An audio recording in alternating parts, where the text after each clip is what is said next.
Hello friends, welcome back to my YouTube channel. So आज हम discuss करने वाले हैं आपका chapter number 14 the industrial sector in economy.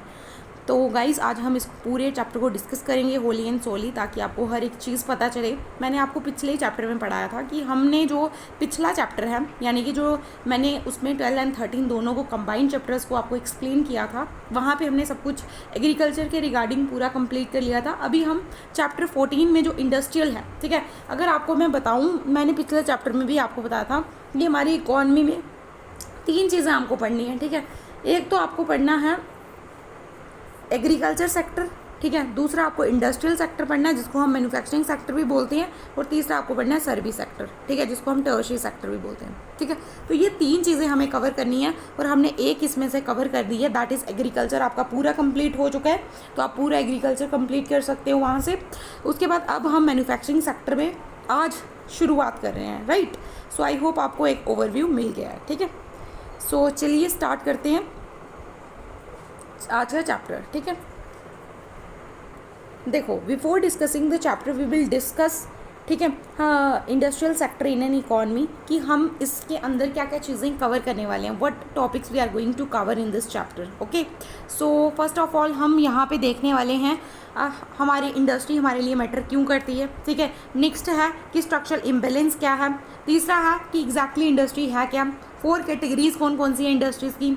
क्यों हमारे देश में हमने पब्लिक सेक्टर को ही चुना कि वो एक इंडस्ट्रियलाइज सेक्टर बने, ठीक है। क्या रोल पब्लिक सेक्टर प्ले करता है इंडस्ट्रियलाइजेशन में, अचीवमेंट क्या क्या हुई पब्लिक सेक्टर की, ठीक है। क्यों हम पब्लिक सेक्टर को ब्लेम करते हैं अंडरटेकिंग्स के लिए। फिर उसके बाद हमारे पब्लिक सेक्टर और प्राइवेट सेक्टर का क्या डायलेमा, उनके बीच में क्या दुविधा आई। And next last topic we will discuss role of industrial policy in industrial development in India, कि इंडिया में जो इंडस्ट्रियल डेवलपमेंट था उसमें डेवलपमेंट किस तरीके से हुआ। तो ये पूरे topics we are going to cover in this video. So चलिए स्टार्ट करते हैं। आई होप आपको एक ब्रीफ ओवरव्यू मिल चुका है कि हम इस चैप्टर में पढ़ने क्या वाले हैं, ठीक है। तो चलिए स्टार्ट करते हैं। सो सबसे पहला टॉपिक हमारा, पहला क्वेश्चन हम जो एड्रेस करने वाले हैं वो ये है कि जो हमारी इंडस्ट्री है वो मैटर क्यों करती है, इनके पीछे का क्या कारण है, ठीक है। ये चीज़ हम सबसे पहले इस क्वेश्चन में एड्रेस करने वाले हैं। तो ध्यान से सुनना, क्या क्या चीज़ें मैं बोल रही हूँ उनको ध्यान से सुनिए, आपको ईजिली चीज़ें समझ में आ जाएंगी, ठीक है। देखो, इस चैप्टर में आपका सबसे पहले लाइन में यही लिखा है कि हमने एग्रीकल्चर सेक्टर को एड्रेस कर दिया और उसकी इंपॉर्टेंस देख ली है। अगर आपको एग्रीकल्चर सेक्टर की कोई 2 इंपॉर्टेंस याद है तो प्लीज़ कमेंट सेक्शन में लिख लीजिएगा, ताकि मुझे पता चलता रहे कि आप लेक्चर को फॉलो कर रहे हैं, ठीक है। उसके बाद जो इंडस्ट्रियल सेक्टर है ना, वो भी इक्वली इंपॉर्टेंट रोल प्ले करता है, क्योंकि ये भी हमारी जो इकोनॉमीज़ है उनको ग्रोथ प्रोवाइड करता है, हमें सेल्फ रिलायंस प्रोवाइड करता है और एक डिमांड क्रिएट करता है, एम्प्लॉयमेंट क्रिएट करता है और एक डिमांड क्रिएट करता है कि जो हमने एग्रीकल्चर, देखो एग्रीकल्चर में जो भी हमने प्रोड्यूस किया, ठीक है, तो उससे ही तो हमारी इंडस्ट्रियल सेक्टर आगे ग्रो करेगा, ठीक है। तो उसका एक रिपल इफेक्ट होता है, मतलब जिस तरीके से हम एक पैबल में जो है, एक पत्थर जो है पाउंड में मारते हैं और उसकी वेव्स बाहर की तरफ निकलती है, उसी तरीके से एग्रीकल्चर का भी इम्पैक्ट सेम इंडस्ट्री पे पड़ता है। देखो, एग्रीकल्चर में आपको एक एग्जांपल्स के थ्रू, हमने एग्रीकल्चर में पोटैटोज लगाए, ठीक है। पोटैटो से चिप्स कैसे बनाएंगे, जब तक हमारे पास इंडस्ट्रियल सेक्टर नहीं हो, तो इंडस्ट्रियल सेक्टर होगा तो चिप्स बनेंगी, ठीक है। तो इस तरीके से हमारा जो एग्रीकल्चर सेक्टर है वो डायरेक्टली इंडस्ट्रियल सेक्टर से भी लिंक्ड है, ठीक है। आपको ये चीज़ें समझनी है। देखो, इंडस्ट्रीज़ जो हैं वो अपने इर्द गिर्द टाउनशिप्स को क्रिएट करती हैं, और ताकि वो इनडायरेक्ट एम्प्लॉयमेंट दे सकें, ठीक है। देखो, इंडस्ट्रियलाइजेशन क्या है कि हम इंडस्ट्रियलाइजेशन में क्या करते हैं, इंडस्ट्रीज़ पे फोकस करते हैं और जो भी रिक्वायरमेंट्स है इकोनॉमी की उसको पूरा करने की कोशिश करते हैं इंडस्ट्रियलाइजेशन में, ठीक है। उसके साथ साथ हम जो है एग्रीकल्चर सेक्टर में भी इसके कुछ लिंकेजेस हैं मैन्युफैक्चरिंग सेक्टर के, और साथ साथ में जब हम बात करते हैं हमारे एग्रीकल्चर सेक्टर की, उसके साथ साथ जो हमारा ये इंडस्ट्रियल सेक्टर है ये एक मैन्युफैक्चरिंग यानी कि एक एम्प्लॉयमेंट अपॉर्चुनिटीज़ भी प्रोवाइड करता है, ठीक है। एम्प्लॉयमेंट अपॉर्चुनिटीज़ भी प्रोवाइड करता है, ईयू लिखा है, ठीक है। उसके साथ साथ हमने देखा कि ये हम कैसे अचीव कर सकते हैं, जब हमारा हायर इंडस्ट्रियल ग्रोथ होगा जो एक मोमेंटम प्रोवाइड करे ओवरऑल ग्रोथ के लिए, और हम एक सस्टेनेबल ग्रोथ की तरफ बढ़ेंगे, तो तभी ये चीज़ें हो पाएंगी, हायर इंडस्ट्रियल ग्रोथ हो पाएगा। अब सेकेंड क्वेश्चन को एड्रेस करते हुए आगे बढ़ते हैं, ठीक है। अब देखो, सेकंड क्वेश्चन हमारा क्या बात करता है, सेकंड क्वेश्चन को समझना। सेकंड जो टॉपिक है उसमें लिखा है structural imbalance in India, what is this. So सबसे पहले समझेंगे कि देखो हमारा जो मैन्युफैक्चरिंग सेक्टर है ना, उसमें आप देखोगे एक मिसिंग लिंक हुआ है, ठीक है। डिस्पाइट पॉलिसीज़ एंड गवर्नमेंट का फोकस लगाने के बावजूद भी हमारा जो इंडस्ट्रियल सेक्टर है उसमें एक स्ट्रक्चरल इम्बैलेंस देखने को मिला है, जिसकी वजह से हमारा जो रोल है not playing its role of creating linkages, ताकि मतलब जो हमारा एक लिंकेजेस है वो एग्रीकल्चर सेक्टर के साथ ग्रो नहीं हो पाया। और आज अगर हमारा मैन्युफैक्चरिंग सेक्टर अच्छा होता तो हमारी जो डिज़ायर्ड एम्प्लॉयमेंट अपॉर्चुनिटीज़ थी वो भी हमारे पास होती। समझो इस चीज़ को क्या बोलना चाहते हैं हम यहाँ पे। इस इतना जो पैराग्राफ लिखा है इसमें सिंपल सी बात ये है कि हमारा जो एग्रीकल्चर सेक्टर है, ठीक है, हमारा जो दूसरे नंबर पे है मैन्युफैक्चरिंग सेक्टर यानी कि इंडस्ट्रियल सेक्टर, और तीसरे नंबर पे हमारा टर्शियरी सेक्टर, ठीक है। अब इन तीनों में क्या चीज़ें हैं इसको ज़रा समझो। इन तीनों में एक बेसिक एक चीज़ है कि जो हमारा ये मिडल वाला सेक्टर आपको दिख रहा है मैन्युफैक्चरिंग सेक्टर, ये जो है इसका मिसिंग लिंक है, ठीक है।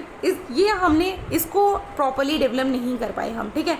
हमारा यहाँ पे एग्रीकल्चर भी ग्रो किया, हमारा टर्शियरी सेक्टर भी ग्रो किया, बट हम जो है यहाँ पे एक लिंक मिस हो गया मैन्युफैक्चरिंग सेक्टर में, जिसकी वजह से हमारा मैन्युफैक्चरिंग सेक्टर थोड़ा पीछे रह गया। अब देखेंगे आगे कौन सी पॉलिसीज़ थी जिसकी वजह से हमारा मैन्युफैक्चरिंग सेक्टर पीछे रह गया, बट फिर भी आप देखोगे कि हमारा जो सर्विस सेक्टर है, ठीक है।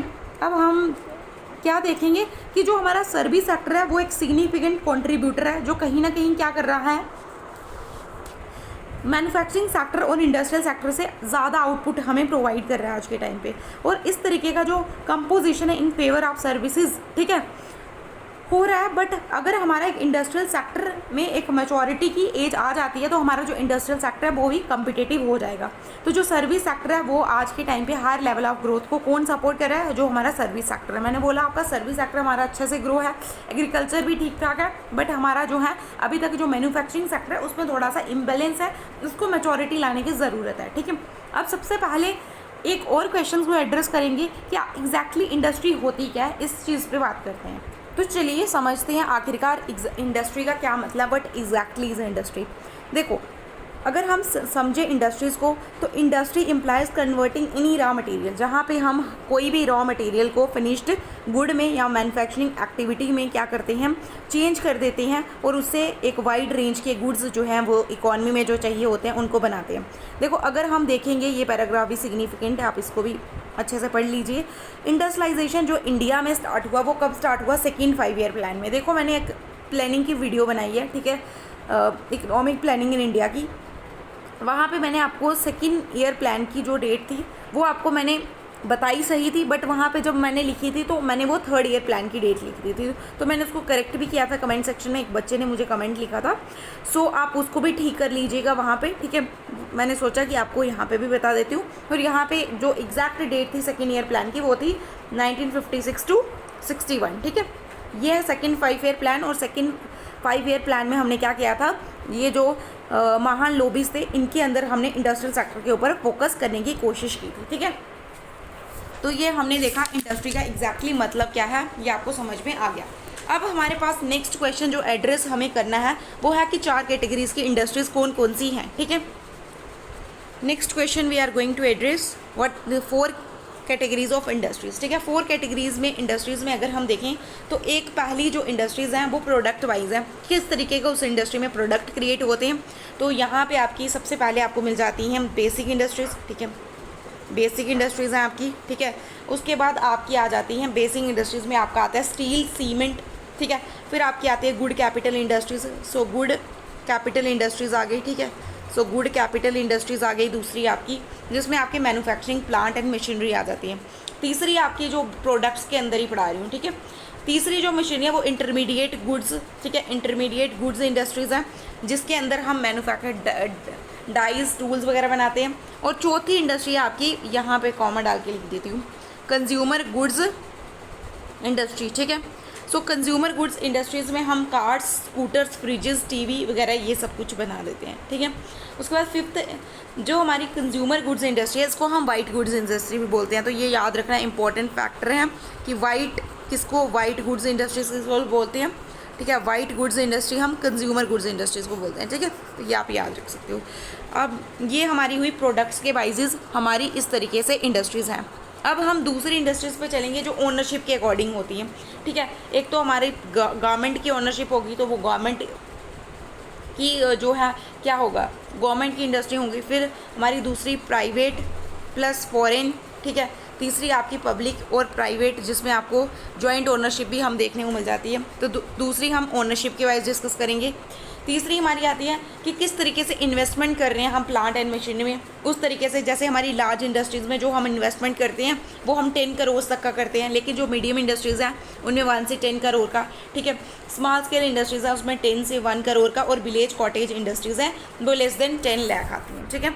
उसके बाद आपका फोर्थ जो है वो है कैपिटल या लेबर इंडस्ट्रीज़। तो देखिए जो कैपिटल इंटेंसिव इंडस्ट्रीज़ हैं, यानी कि large capital intensive concerning labour and labour intensive industries, ये काफ़ी सिग्निफिकेंट है, ठीक है।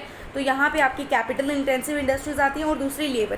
कैपिटल मतलब कि यहाँ पे पैसे वाली इंडस्ट्रीज़ हैं, और लेबर मतलब कि आपकी जहाँ पे लेबर वर्क करेगी। कैपिटल में आपकी यानी कि इंडस्ट्रीज़, ठीक है, मशीनें वगैरह आ जाती हैं। सो कैपिटल में आपकी मशीनें वगैरह आ जाएंगी, वो वाली इंडस्ट्रीज़ हैं, और दूसरी आपकी लेबर, जहाँ पे आपकी लेबर काम करेगी, राइट। तो ये आपकी इंडस्ट्रीज़ हमने देख ली। यहाँ पे 4 कैटेगरीज़ की इंडस्ट्रीज़ को हमने डिस्कस कर लिया। अब नेक्स्ट टॉपिक आपका एक और इम्पॉर्टेंट टॉपिक है जिसको हम डिस्कस करते हैं। नेक्स्ट क्वेश्चन जो हम एड्रेस करने वाले हैं वो क्वेश्चन है कि हमने पब्लिक सेक्टर को क्यों चूज़ किया इंडस्ट्रियलाइजेशन के लिए इंडिया में, ठीक है। ये क्वेश्चन भी बहुत इंपॉर्टेंट है और आपके दिमाग में भी आता होगा कि हमारा पब्लिक सेक्टर ही, हमारी गवर्नमेंट ही क्यों जो है इंडस्ट्रियलाइजेशन को कंट्रोल कर रही है। हमने देखो, मैंने आपको बताया 1956 से 61 के अंदर हमारा आया सेकंड 5 ईयर प्लान, जहाँ पे हमने डिसाइड किया कि हम इंडस्ट्रियलाइजेशन के ऊपर फोकस करेंगे। लेकिन अगर आप देखोगे ना तो हमारा इंडिया ना पोस्ट इंडिपेंडेंस इंडिया जो था, यानी कि जब हमारा देश 1947 में आज़ाद हुआ, उसके बाद हमारा जो इंडिया था उसका मेन फोकस क्या था, वो जो है सोवियत यूनियन से, ठीक है। यहाँ पे मैंने लिखा है deeply influenced by Soviet union, ठीक है।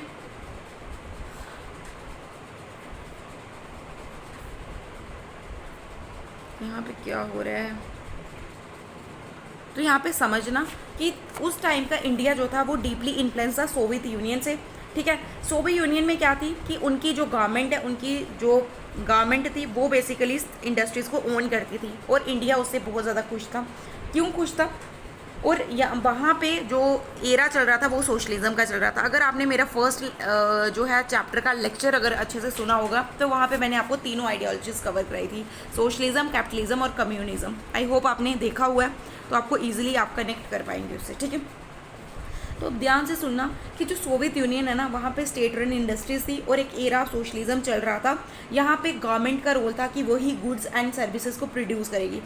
उनके मन में क्या था ना, वो उनके अकॉर्डिंग जो कैपिटलिज्म आइडियोलॉजी है, ठीक है, जो हमारा कैपिटलिज्म है उसमें क्या है, एक्सप्लॉयटेटिंग टेंडेंसीज है, उसमें क्या है, एक्सप्लॉयट किया जाता है। तो मतलब कैपिटलिज्म में एक्सप्लॉयटेटिव टेंडेंसीज है, तो इसीलिए ज़्यादा ध्यान हमने कौन से ऊपर दिया, हमने दिया गवर्नमेंट वाली, ठीक है, कि पब्लिक सेक्टर ही कंट्रोल करें। दूसरा, हमारे इंडिपेंडेंस के बाद दूसरा कारण, पहला तो हमें कैपिटलिज्म को लेके लगता था कि वो एक एक्सप्लॉयटेटिव नेचर का है। दूसरा, हम जो है सोवियत यूनियन से काफ़ी इन्फ्लुएंस थे।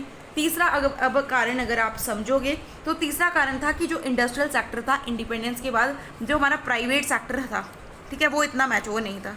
तो ये तीसरा कारण है कि private sector was not matured at that time. तो private sector virtually non existent था, मतलब था ही नहीं इंडिया में, और जो भी एग्जिस्टेड था उसके अंदर कोई भी उसके पास मैच्योरिटी नहीं थी, अच्छे रिसोर्सेज नहीं है, अच्छी टेक्नोलॉजी नहीं है। तो अगर हम प्राइवेट के हाथों दे देते तो उस टाइम पे ऐसे भी कुछ होने वाला था नहीं, ठीक है। तो गवर्नमेंट इस लेवल पे, गवर्नमेंट जो है टेक्नोलॉजी एंड कुछ सपोर्ट बाकी वाली कंट्री से लेकर वो क्या कर सकती थी, वो काम चला सकती थी। सो जो हमें लगा कि हमारा अभी प्राइवेट सेक्टर मैच्योर नहीं है, तो ये भी एक कारण बना कि हमारा जो पब्लिक सेक्टर है वही इंडस्ट्रियलाइजेशन के चूज़ किया गया। अगर हम देखें तो जो टास्क दिया गया था प्राइवेट सेक्टर को इंडस्ट्रियलाइजेशन में, ठीक है, जो टास्क हम इंटरेस्ट कर रहे थे, बट हमारे इंडस्ट्रियलाइजेशन में हमें काफ़ी रिसोर्सेज, टेक्नोलॉजी, सपोर्ट और वेल डिफाइंड वर्कफोर्स चाहिए थी, जो कि हमारे प्राइवेट सेक्टर के पास अवेलेबल नहीं थी। तो जो बेसिक और कैपिटल गुड इंडस्ट्रीज थी उनको एक लॉन्ग जेस्टिनेशन पीरियड चाहिए। अब लॉन्ग जेस्टिनेशन पीरियड का मतलब समझ लो, आगे बहुत काम आने वाला है।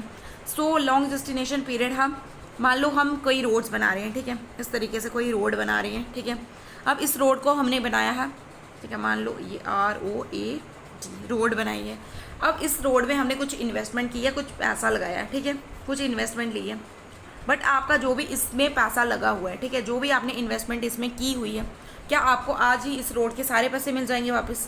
आंसर इज़ नो, ठीक है, नहीं मिलेंगे, क्योंकि आप यहाँ पे फिर आप यहाँ से लोगों से टैक्स कलेक्ट करोगे तो आने वाले टाइम पे आपको क्या पता 15 ईयर्स या उससे भी ज़्यादा टाइम लग जाए अपना जो है, देखो मान लो ये एग्जांपल है, ठीक है, 10 to 15 ईयर्स लग जाएं आपको अपने रोड में जो भी इन्वेस्टमेंट किया, अपना जो भी आपने इसमें लगाया, तो इसी को बोलते हैं लॉन्ग जेस्टिनेशन पीरियड, कि जब हम इन्वेस्टमेंट करते हैं एक लॉन्ग जेस्टिनेशन पीरियड के लिए, ठीक है। तो हमारी जो है बेसिक और कैपिटल इंडस्ट्रीज़ में एक लॉन्ग जेस्टिनेशन पीरियड चाहिए था, ठीक है, तो वहाँ पे आपको जो है और एक हाई ब्रेकिंग इवन पॉइंट था।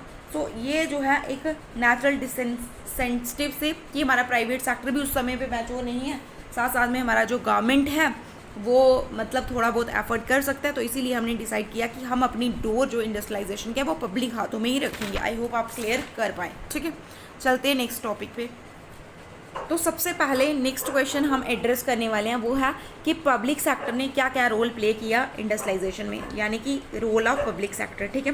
सो रोल ऑफ पब्लिक सेक्टर हम क्या क्या यहाँ पे डिस्कस करेंगे कि पब्लिक सेक्टर का क्या क्या रोल रहा हमारे इंडस्ट्रियलाइजेशन में। देखो हमारा जो पब्लिक सेक्टर है उसने इंडस्ट्रियलाइजेशन को सेटअप किया एक कॉन्शियस वेल थॉट और डेलिबरेट डिसीजन के थ्रू, जहाँ पे उसने टेकअप की रिस्पॉन्सिबिलिटी अपनी इंडस्ट्रियलाइजेशन की। तो यहाँ पे सबसे पहले क्या क्या ऑब्जेक्टिव्स, क्या क्या रोल निभाए, तो इन्होंने फॉलोइंग ऑब्जेक्टिव्स के थ्रू सेटअप किया। सबसे पहले ये सिग्निफिकेंट कैपेसिटीज़ यानी कि एक एबिलिटी चाहते थे कि यहाँ पे ये बेसिक और कैपिटल गुड्स की इंडस्ट्रीज़ को ग्रो कर पाएँ। दूसरा तो ये सेल्फ रिलायंस, मतलब जो बहुत इंपॉर्टेंट यानी कि जिनको हम बोल सकते हैं कोर एरियाज़, ठीक है, क्या बोल सकते हैं, कोर एरियाज़, ठीक है, उनके ऊपर फोकस करने की कोशिश की कि जो हमारे कोर एरियाज़ हैं उनमें हम सेल्फ रिलायंस लाएंगे, ठीक है। जो बेसिक चीज़ें में हमें बाहर से इंपोर्ट करनी पड़ रही हैं वो भी हम जो है इंडिया में बनाने की कोशिश करेंगे, और जो इंपोर्ट हम इतना ज़्यादा इंपोर्ट कर रहे हैं बाहरली कंट्री से उसको हम कम इंपोर्ट करने की कोशिश करेंगे। दूसरा तो इन्होंने एक प्रो लेबर टेक्नोलॉजी को अडॉप्ट किया ताकि हम एक एम्प्लॉयमेंट अपॉर्चुनिटीज़ को क्रिएट करें, ठीक है।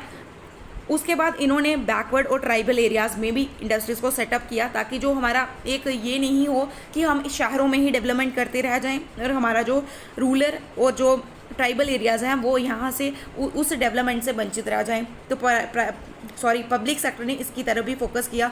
उसके बाद प्राइवेट सेक्टर को भी साथ साथ में डेवलप करने की कोशिश की। उसके बाद सेल्फ कंटेन टाउनशिप को सेटअप किया, रेजिडेंशियल, स्कूल्स, हॉस्पिटल, ट्रांसपोर्ट, इस तरीके से जो भी चीज़ें नेसेसरी थी पब्लिक सेक्टर ने पूरा ध्यान उस पर दिया।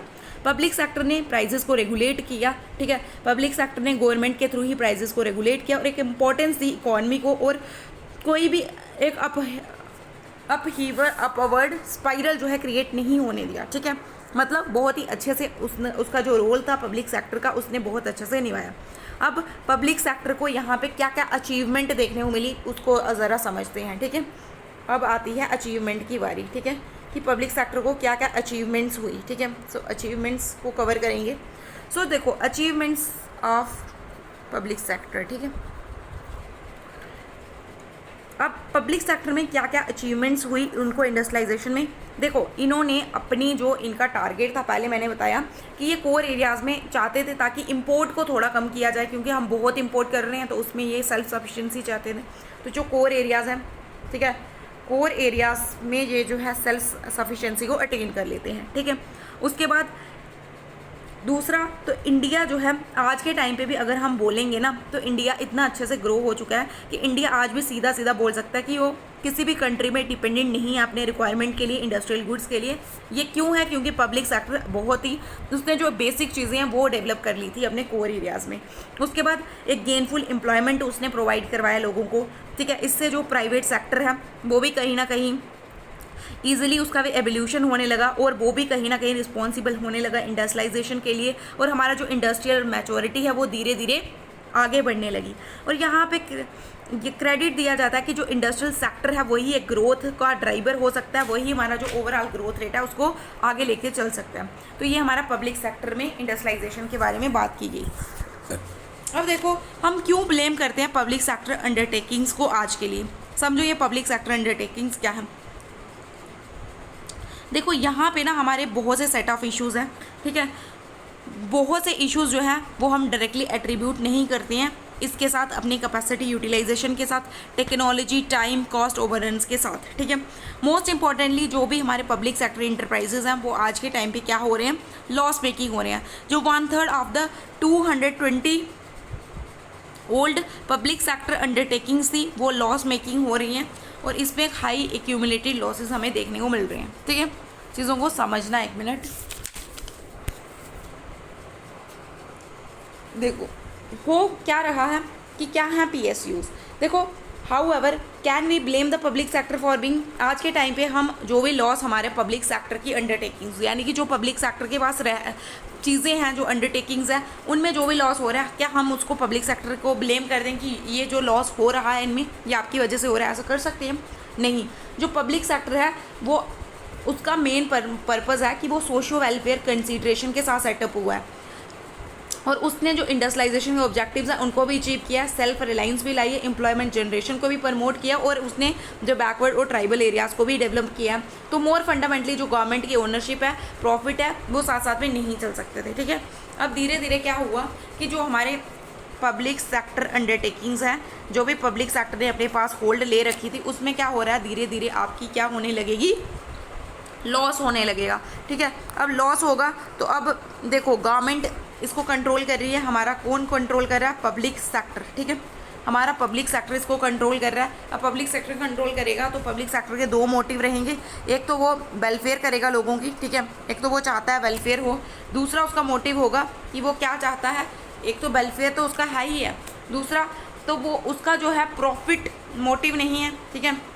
अब जो कंपनीज लाते हैं लोग, उनका मकसद होता है प्रॉफिट कमाना, बट गवर्नमेंट तो वेलफेयर की तरफ फोकस करेगी, प्रॉफिट की तरफ वो फोकस ही नहीं करेगी, जिसकी वजह से हमारा जो पब्लिक सेक्टर है वो डूब जाएगा, सॉरी जो हमारा पब्लिक सेक्टर अंडरटेकिंग्स है उनमें थोड़ा सा लॉस होने लगेगा।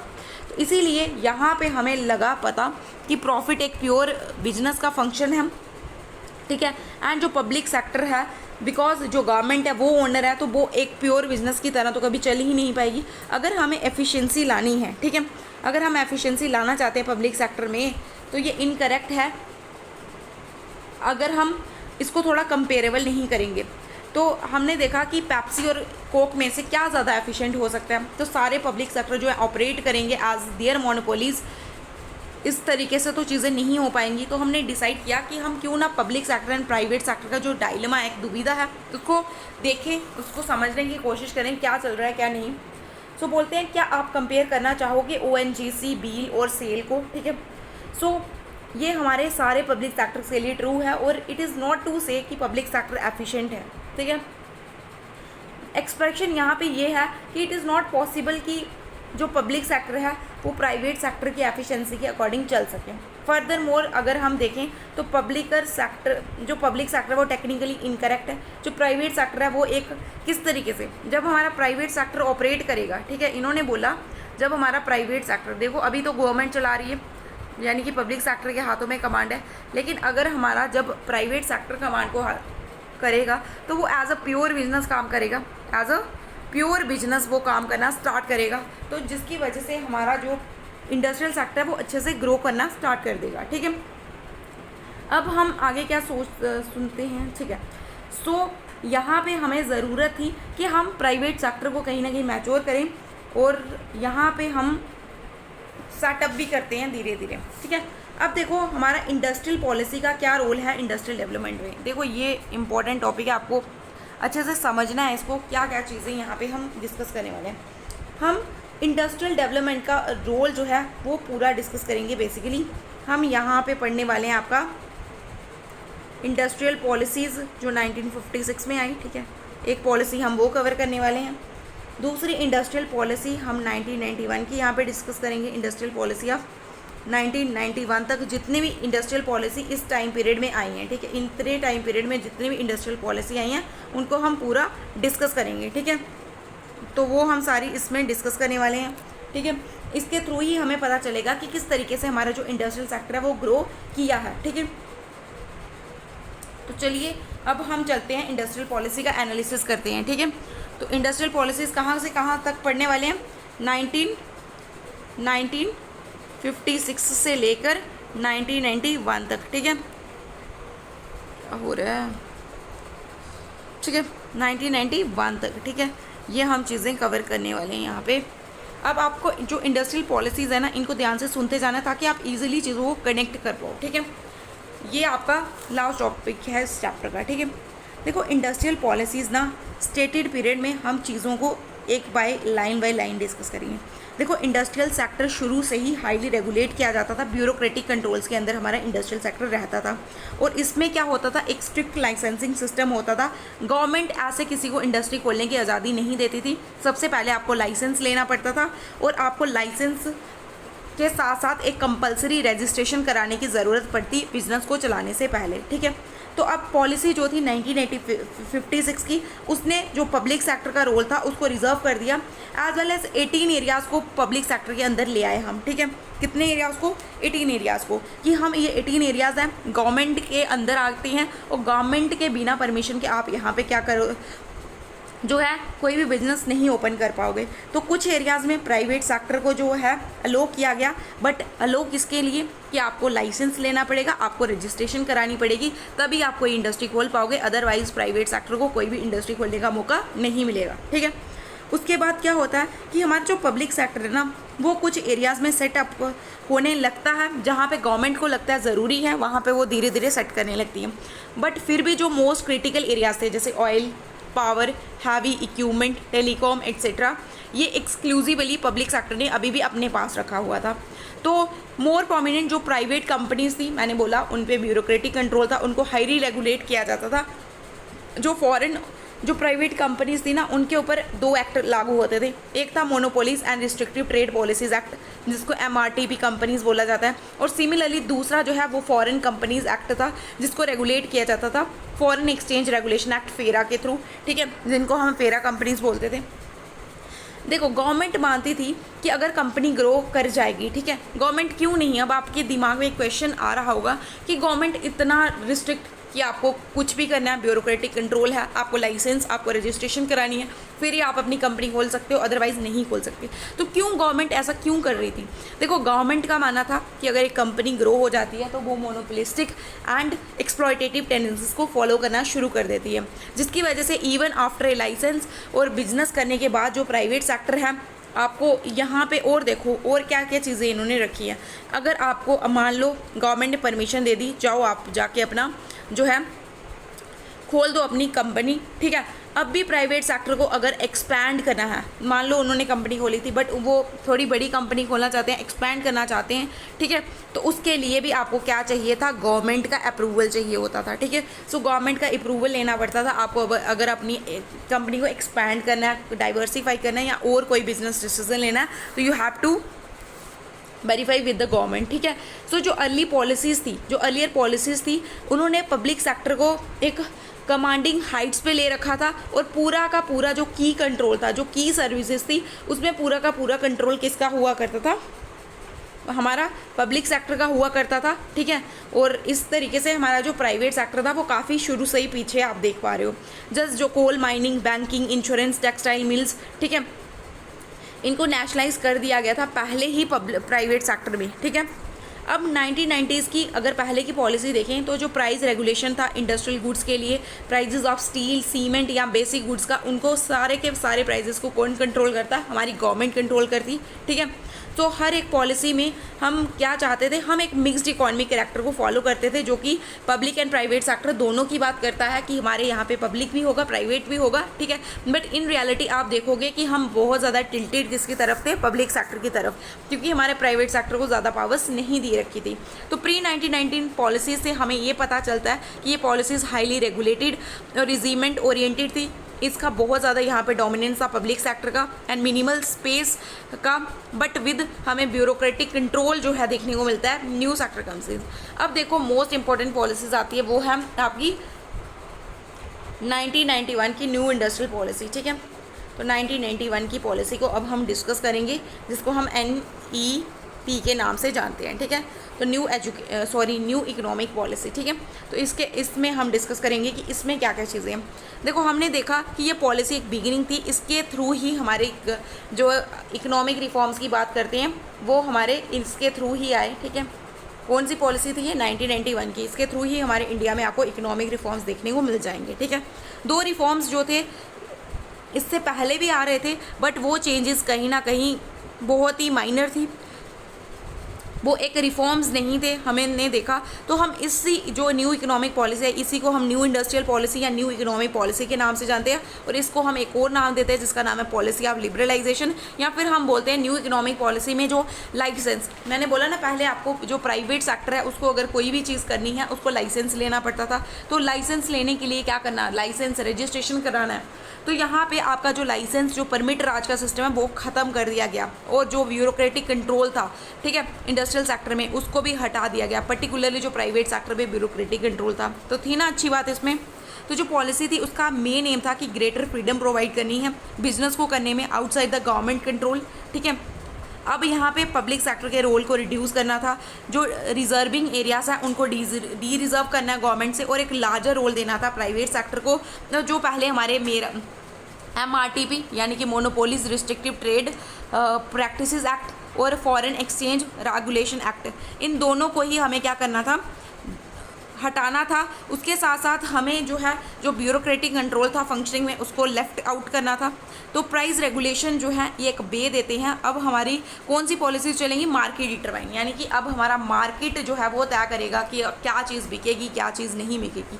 ठीक है, तो मार्केट डिटरमाइन पॉलिसीज़ हमें लेकर आनी थी। तो जो पॉलिसी थी उसने इम्पेसिस किया, इससे ग्रेटर कंपटीशन बढ़ा, और जो एक लेवल प्लेइंग फील्ड है सभी प्लेयर्स के लिए वो भी बढ़ा। ठीक है, इसके थ्रू आपका फॉरेन लिबरल इन्वेस्टमेंट पॉलिसीज़ जो हैं इसके थ्रू ही जो है, जैसे ही हमने एक पॉलिसी ऑफ लिबरलाइजेशन हम लेकर आए, इसके थ्रू जो फॉरेन इन्वेस्टमेंट है यानी कि बाहर से जो पैसा विदेशक इन्वेस्ट करते हैं वो भी अट्रैक्ट हुआ हमारी कंट्री में। और ब्रॉडली न्यू एजुकेशन पॉलिसी या इंडस्ट्रियल पॉलिसी है 1991 की, इसको 3 एरियाज़ में हम कवर करेंगे।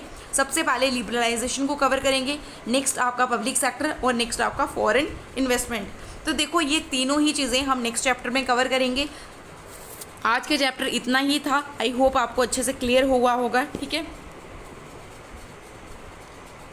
आई होप एवरीथिंग जो है इस चैप्टर में क्लियर हो चुकी है। अगर आपको कोई डाउट रहता है तो please comment in the comment section. मिलते हैं नई वीडियो में जल्दी ही, तब तक के लिए बाय बाय।